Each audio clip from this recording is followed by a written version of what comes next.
Bonjour à tous et bienvenue sur une nouvelle vidéo de Tesla France 89. Je profite d'un petit arrêt en charge du coup pour faire une vidéo rapide sur un peu les dernières fonctionnalités qui me plaisent bien au niveau de la voiture. Donc déjà j'ai repris la connexion premium. Donc c'est la connexion qui était en fait inclus dans la voiture de base et qui a été mise en option. Alors j'ai vécu pendant 8-9 mois sans et là je l'ai eu pour Noël en cadeau, donc c'est cool. Je vais vous montrer du coup un peu ce qui a été rajouté grâce à la connexion premium. Pour ceux qui ne savent pas encore, il y a des choses qui sont bridées en fait quand vous prenez pas cet abonnement qui est à un peu moins de 10 € par mois de mémoire. Donc je vais vous montrer tout ça et puis ensuite on va parler notamment les nouveaux visuels en fait, voilà, qui plaisent ou qui plaisent pas au niveau de la dernière mise à jour. Alors je suis pas le premier à faire cette vidéo, mais c'est vrai que moi je voulais attendre d'avoir eu un peu de vécu en fait par rapport à l'installation de cette mise à jour et au quotidien voir un peu donc ce qu'il en ressort par rapport à tout ça et moi comment je le vis dans la conduite et dans l'utilisation du véhicule. Donc restez bien connectés pour regarder cette vidéo. À tout de suite en images, on va aller voir l'écran et au niveau de la voiture comment ça se passe.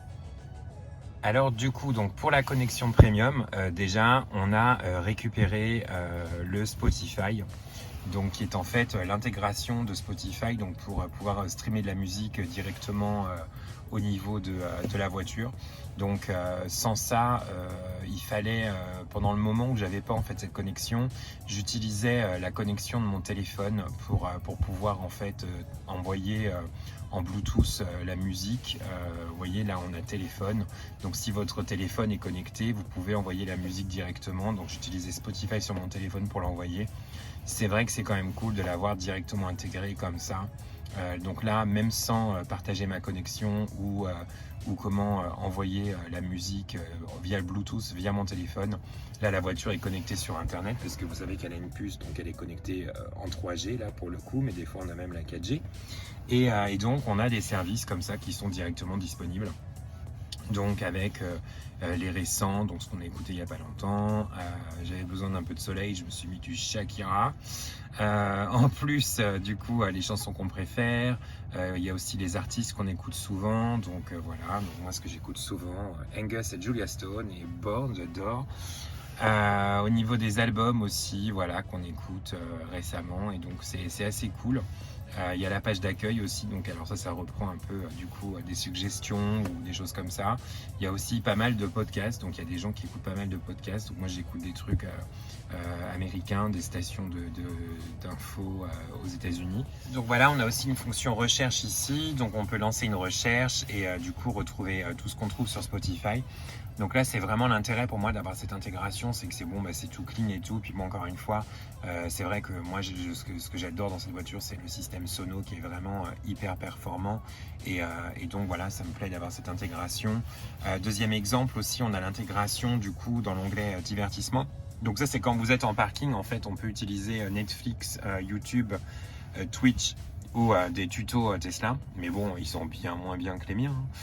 Mais c'est vrai que voilà, vous pouvez du coup voir au niveau de les traces de doigts, c'est balèze, les traces de doigts, mais bon, on peut lancer YouTube et du coup regarder directement les vidéos.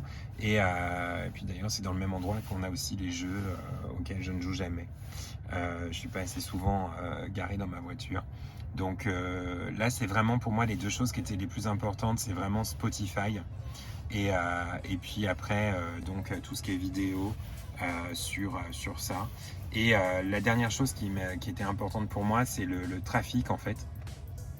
Parce que vous allez avoir du coup le trafic qui va être mis à jour en temps réel et les infos qui vont s'afficher directement à l'écran du GPS, donc avec le même code que sur Google Maps, avec du coup les rouges, oranges et verts pour le trafic. Là vous voyez, on a un petit peu de choses comme ça.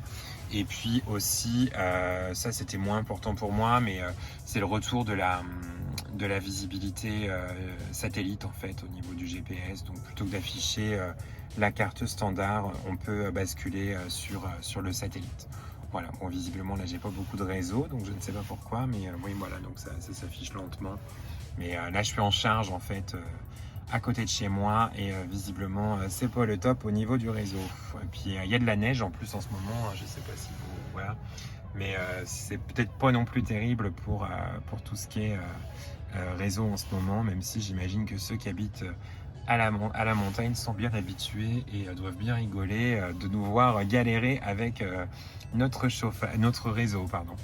Donc du coup voilà, au niveau vraiment de l'abonnement premium, moi ce qui m'intéressait, le trafic, le Spotify et puis le retour aussi de Netflix et YouTube. Mais je sais, hein, on pouvait aussi partager la connexion de notre téléphone et le connecter ici via le Wi-Fi. Par exemple, voilà, ça c'est mon téléphone qui est dispo. Pour la connexion Wi-Fi du coup et on récupérait quand même aussi l'intégration du Netflix et du YouTube. Là voilà, je suis connecté par Wi-Fi à mon téléphone qui partage sa connexion et à nouveau du coup je récupère donc YouTube, etc. Mais je l'ai moi du coup avec la connexion premium sans avoir à partager à chaque fois, sachant que du coup si vous utilisez le partage de connexion, il faut le faire à chaque fois qu'on monte en voiture, et puis ça a tendance aussi quand même à pas mal pomper la batterie du téléphone, mais bon ça c'est un autre discours, un autre détail. Ensuite, donc comme j'y suis, je voulais montrer un petit truc parce que j'ai un abonné qui m'a posé la question, qui me dit ah mais je comprends pas, est-ce que la Tesla elle a bien une clim bizone? Donc on a bien ici, vous voyez, une clim bizone, et en fait parce qu'il trouvait qu'il y avait certaines vidéos où il y avait qu'une seule température qui était affichée. Donc en fait c'est parce qu'il faut appuyer longtemps sur la ventilation, là du coup celle-là éteinte, c'est pas ça. Mais si par contre, voilà, quand je règle la température, je peux faire sync. Et du coup, il n'y a plus qu'une zone, il n'y a plus qu'une seule température. Bah, je sais, je suis frileux. Du coup, voilà. Donc là, il n'y a plus qu'une seule température qui s'affiche. Mais ce qu'il faut savoir, c'est qu'on peut rebasculer donc en bizone en décliquant le sync. Voilà. Donc ça, c'était le petit mystère qui a été résolu par rapport à un abonné qui me posait la question. Et d'ailleurs, on va enchaîner maintenant sur les nouveaux visuels de la dernière mise à jour. Et on va commencer d'ailleurs par une chose qui me plaît pas du tout. C'est malheureusement l'affichage là justement de la ventilation. Avant, c'était centré, mais pile poil au centre en fait. Et bon voilà, je suis un peu déçu. Là c'est plus du tout centré, c'est un peu décalé en fait, vous voyez.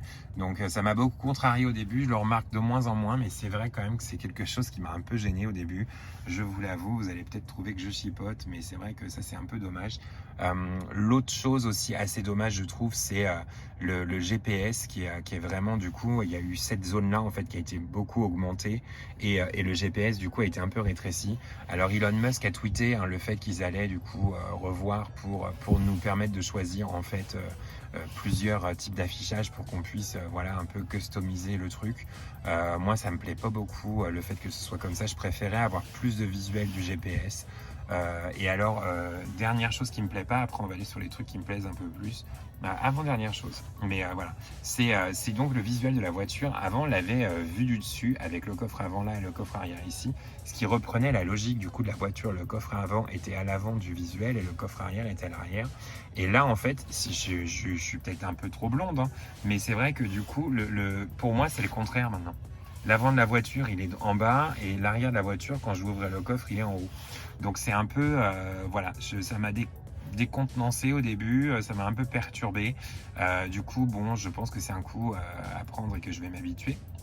Mais bon, sinon c'est vrai que le visuel est super beau. La voiture, bon c'est un peu bof là parce que je filme l'écran, mais vraiment au niveau de la définition, si je mets les warnings, il y a les phares qui clignotent aussi. Quand on tourne les roues, ça fait aussi tourner les roues. Voilà, je peux pas démarrer parce que je suis en charge, mais c'est vrai qu'il y a pas mal de choses qui font que c'est assez joli, c'est pas mal fait. Mais voilà, le côté du coup inversion là du coffre avant coffre arrière, j'ai trouvé ça un peu bof. Voilà, par contre je trouve que c'est pas mal, ils ont rassemblé toutes les options en haut avec la batterie ici. Alors là elle est verte parce que je suis en charge, hein, sinon elle est passée grise. Perso ça me gêne pas du tout, il y a plein de gens qui tapent un scandale parce que maintenant la batterie est plus verte, qu'elle est juste grise, mais elle devient bien orange ou rouge par contre quand on passe en dessous des 20 ou des 10%. Donc moi pour moi qu'elle soit grise quand elle est pas en charge, ça me gêne pas. Si on clique dessus, on récupère du coup l'écran de la charge du véhicule. C'est toujours aussi bien fichu. Voilà, donc là il y a toutes les infos de la charge qu'on retrouve aussi ici, du coup en cliquant sur le bas avec l'écran de chargement ici, on peut cliquer directement sur le pourcentage de la batterie. D'ailleurs, le pourcentage de la batterie, on peut toujours afficher l'autonomie, hein, ça c'est mes préférences, mais on peut afficher le nombre de kilomètres restants, on n'est pas obligé d'afficher le pourcentage de la batterie, ça n'a pas changé. Après, au niveau de la disposition ici des choses, il y a des trucs qui ont un peu changé, je me rappelle plus exactement quoi, ça m'a pas beaucoup changé la vie.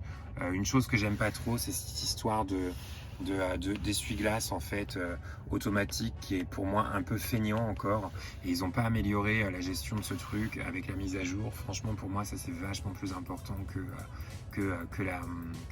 les visuels comme ça, mais bon franchement au niveau des essuie-glaces, alors on a toujours la possibilité d'appuyer ici pour le redéclencher manuellement si on trouve que ça va pas assez vite.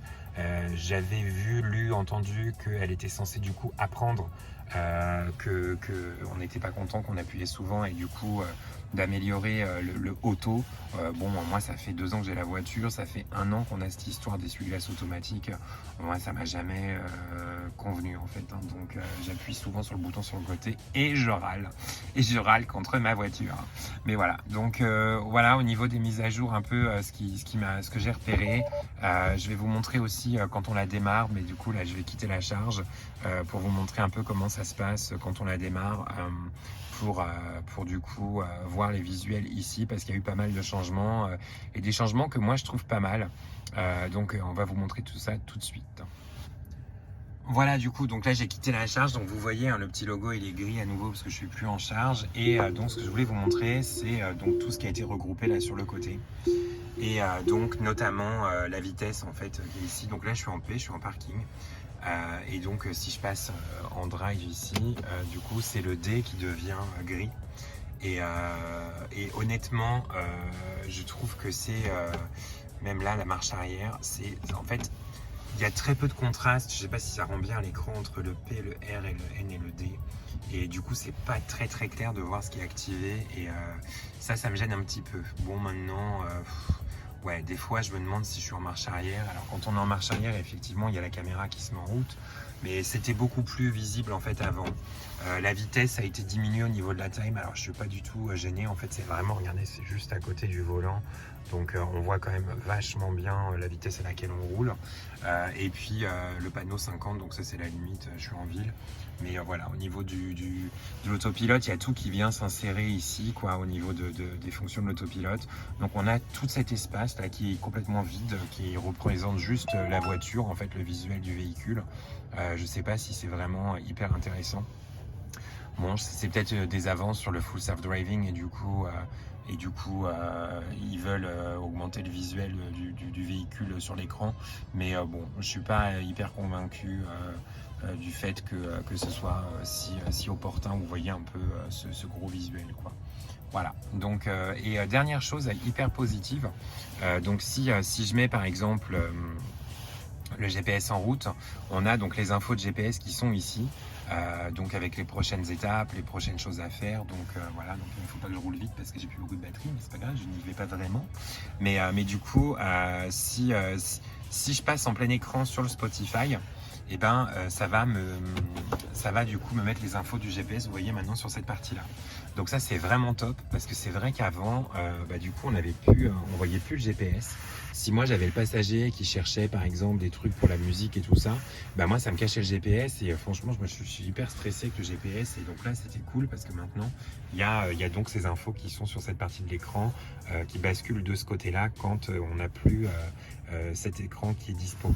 Donc ça c'est une super mise à jour. Je suis très content d'avoir reçu ce dernier point. Donc voilà, je voulais finir sur une note positive cette vidéo. Donc voilà, j'espère que cette vidéo vous a plu. N'hésitez pas à vous abonner à la chaîne si vous voulez en rater aucune. À la petite clochette d'ailleurs, il faut bien taper sur la petite clochette, et puis mettez-moi un petit pouce bleu, ça fait du bien aussi, ça aide la chaîne, et puis voilà, ça promouvoit, ça promeut, ça fait de la publicité pour tout le contenu qu'on est en train de créer.